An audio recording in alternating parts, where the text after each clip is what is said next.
Buenos días, hoy hablaremos del caso de manifestación estudiantil de 68. Bueno, en 1968 México vivía un periodo de protesta social. Estudiantes universitarios comenzaron a organizar manifestaciones para exigir mayores libertades democráticas y el fin de la representación gubernamental. El movimiento creció muy rápidamente y despertando el interés de la sociedad, pero también la preocupación del gobierno. En este contexto, el 2 de octubre de 1968, una multitud de estudiantes invisibles se reunió en la Plaza de las Tres Culturas de Tlatelolco para protestar pacíficamente.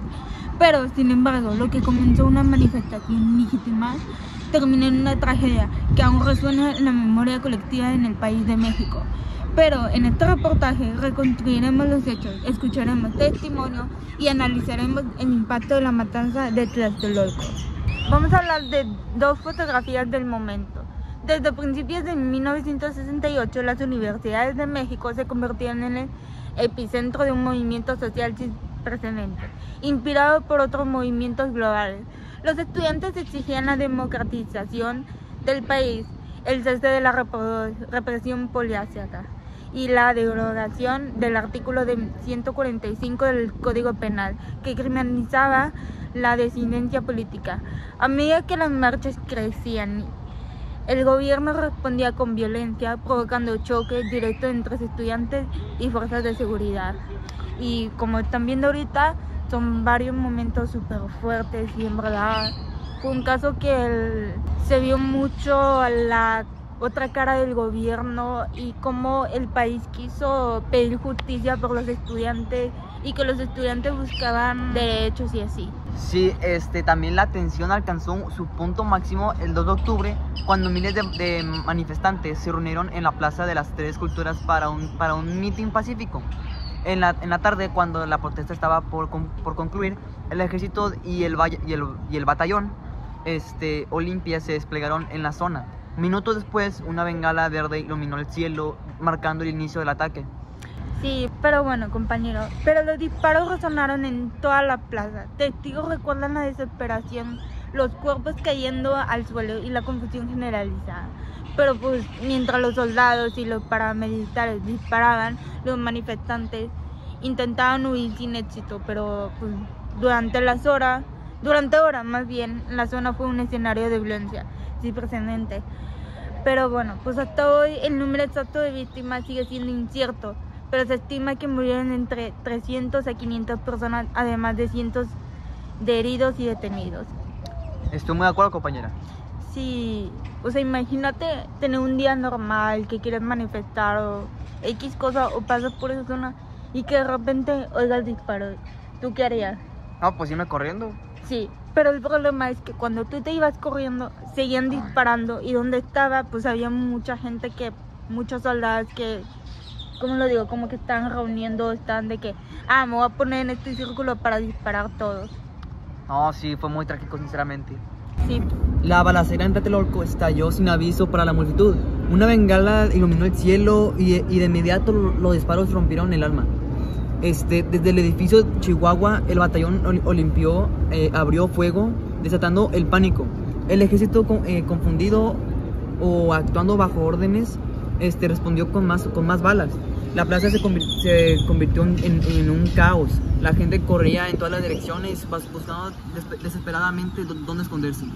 Pero eso sí, no había refugio. Las salidas estaban bloqueadas. Las balas seguían lloviendo. Los gritos se ahogaban en el estruendo de las detonaciones.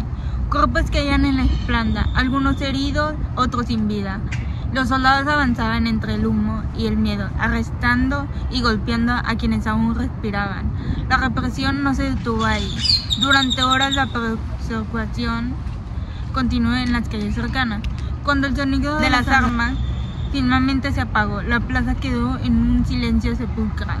El suelo estaba cubierto de sangre, los cuerpos inertes esparcidos por el lugar. La matanza había terminado, pero su eco seguiría resonando por generaciones.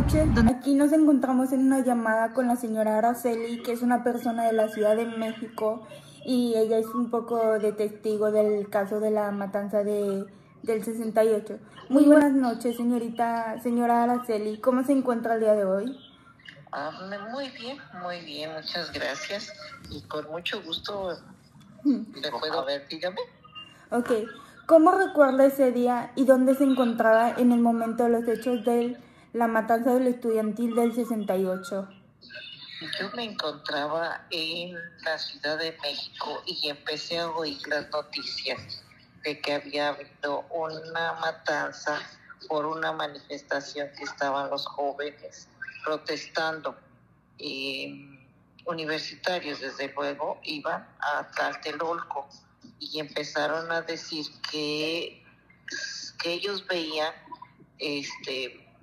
helicópteros y que veían que estaban como observándolos a todos los que iban en manifestación, y de repente se llegaron hasta Tlatelolco, y en Tlatelolco empezaron a disparar y muchos estudiantes corrían hacia los departamentos a tratar de salvarse.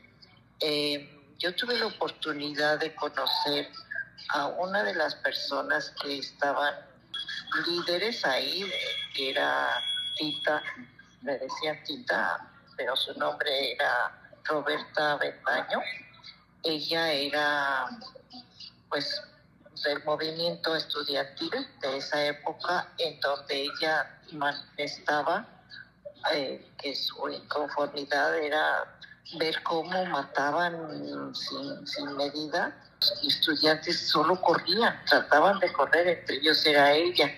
Ella se libró de que le hicieran daño porque se refugió en uno de los departamentos, pero cuando las encontraron a las personas que se habían refugiado ahí, les pegaban con las macanas para meterlas a las Julias, que le llamaban ellos en ese entonces, que eran camionetas, en donde se los llevaron a encerrar para ser encarcelados por andar en ese mitin.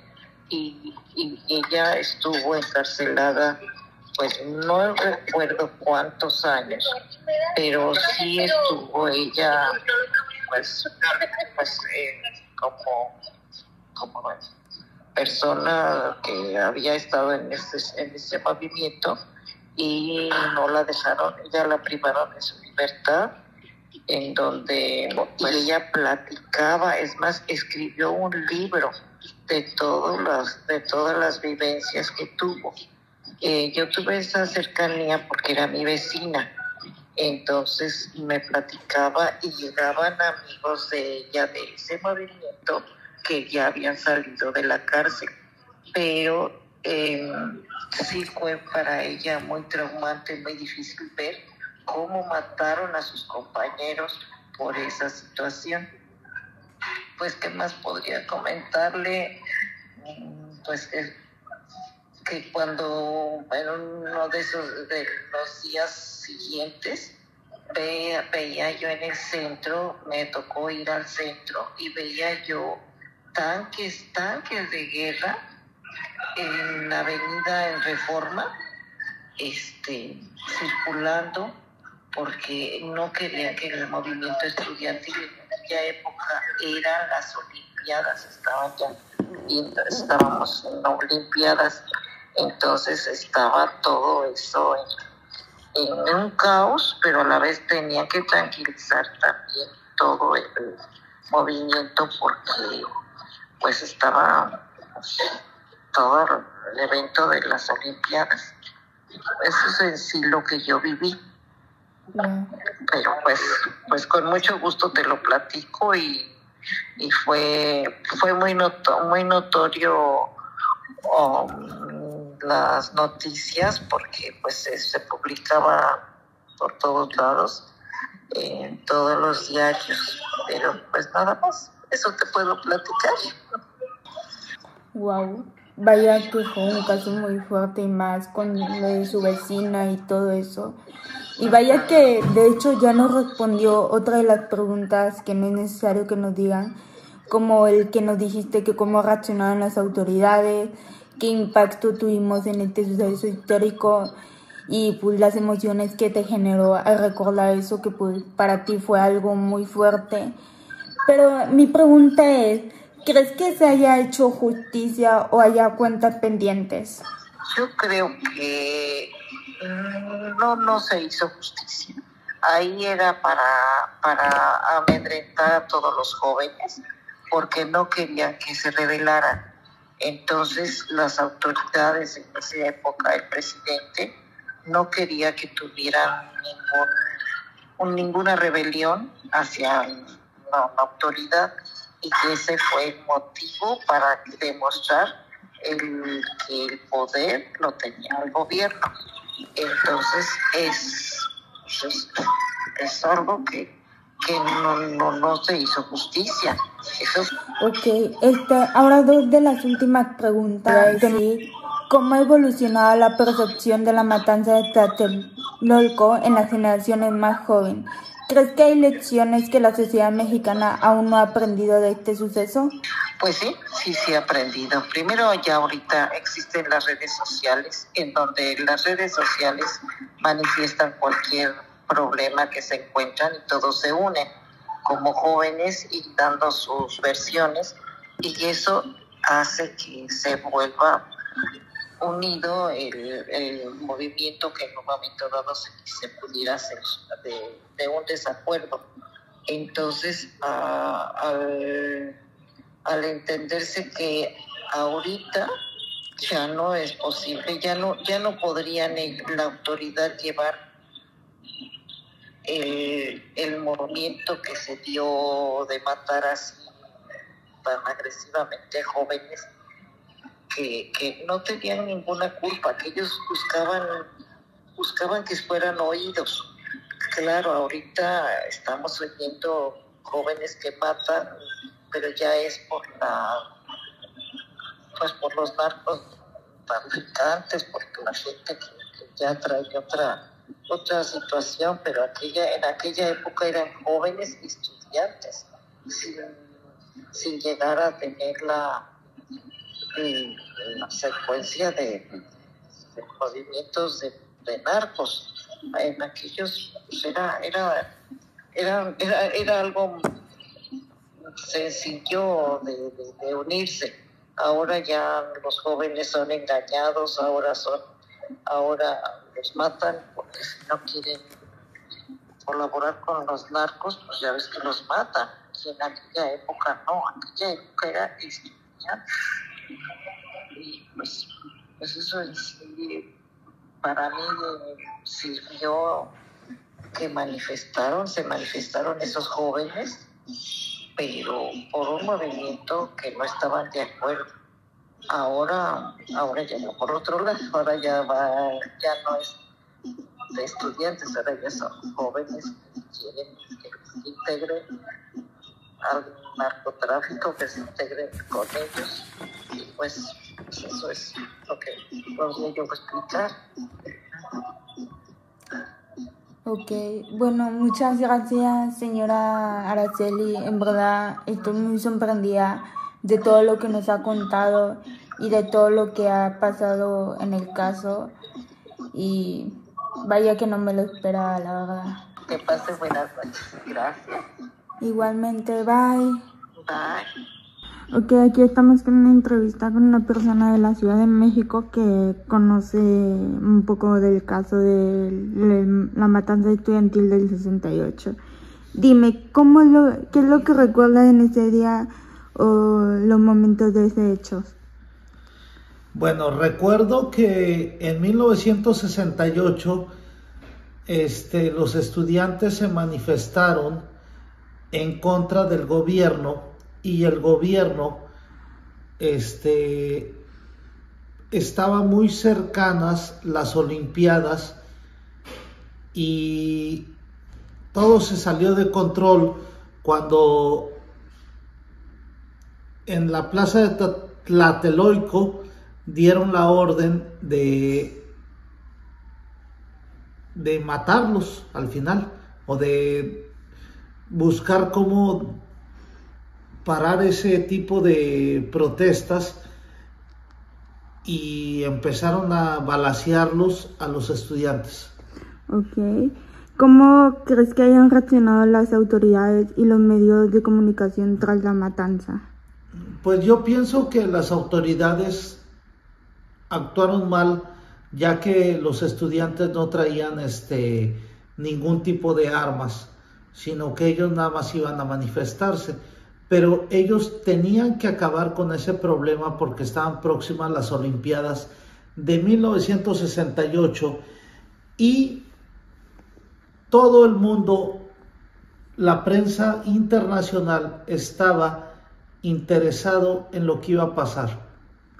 Okay. ¿Qué impacto crees que tuvo este suceso en la historia política de México? El impacto que tuvo fue que lo manejaron mal. Creo que pudieron haber manejado la situación de una manera mejor, de tal manera que pudieron llegar a mojar a los estudiantes, a correrlos o a detenerlos, no a llegar a matarlos. ¿Qué emociones le genera recordar estos acontecimientos después de tantos años? Bueno, yo recuerdo este tipo de hechos como un hecho el cual no fue lo correcto que hizo el gobierno, porque afectó a muchas familias inocentes que no tenían nada que ver, que no tenían nada que sufrir el fallecimiento de sus hijos.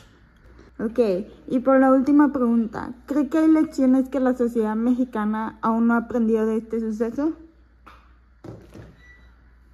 La principal lección que debemos de aprender de este suceso es alejarnos de las multitudes, que cuando haya algún acto político al cual nosotros no estemos de acuerdo con la sociedad, no debemos de mandar a nuestros hijos, no debemos de participar, porque podemos tener algún choque en el cual haya afectados inocentes, los cuales deben de alejarse de ese tipo de multitudes para evitar el que haya algún tipo de matanza o algún tipo de detención masiva. Ok, muchas gracias por esta entrevista y espero verlo más pronto. El 2 de octubre de 1968 quedó marcado como uno de los episodios más oscuros en la historia de México, lo que comenzó como un movimiento estudiantil en favor de la democracia y la libertad terminó en una masacre orquestada por el Estado. El batallón olímpica infiltrado entre la multitud abrió fuego primero provocando el caos y desatando la respuesta del ejército. La plaza se convirtió en un campo de muerte, donde cientos de estudiantes y civiles fueron asesinados o detenidos. El gobierno intentó encubrir los hechos con desinformación y censura, pero la verdad resistió. Con el tiempo, documentos desclasificados y testimonios confirmaron que la represión fue planificada desde la más alta de las esferas de poder. Aunque algunos responsables fueron señalados, la impunidad prevaleció. Hoy, más de 50 años después, Tlatelolco sigue siendo un símbolo de resistencia. Cada año, miles de personas marchan para exigir justicia y recordar a quienes fueron silenciados. Sin embargo, la represión contra la protesta social no ha desaparecido. La impunidad sigue siendo una constante. Pero la pregunta sigue en el aire. ¿México ha aprendido desde su pasado? Si bien la sociedad ha evolucionado, los actos de represión no han desaparecido. La violencia del Estado contra la protesta sigue vigente y muchos casos de abuso de poder permanecen impunes. La historia de Tlatelolco no es solo un recordatorio del pasado, sino una advertencia para el presente y el futuro. Recordar el 2 de octubre no es solo un acto de memoria, sino de resistencia. Mientras sigamos exigiendo justicia, la voz de aquellos estudiantes no será silenciada. Tlatelolco nos enseñó que un país que olvida su historia está condenado a repetirla. La lucha sigue. Y el día de hoy, esto fue nuestro reportaje del movimiento estudiantil del 68. Espero que hayan aprendido y espero que estos estudiantes sigan teniendo la justicia, lo que merecen. y que sus voces no sean silenciadas. Y si la historia se olvida, la historia se volverá a repetir hasta darnos cuenta que el país México es democrático y lograr que el país cambie de una mejor manera. Gracias.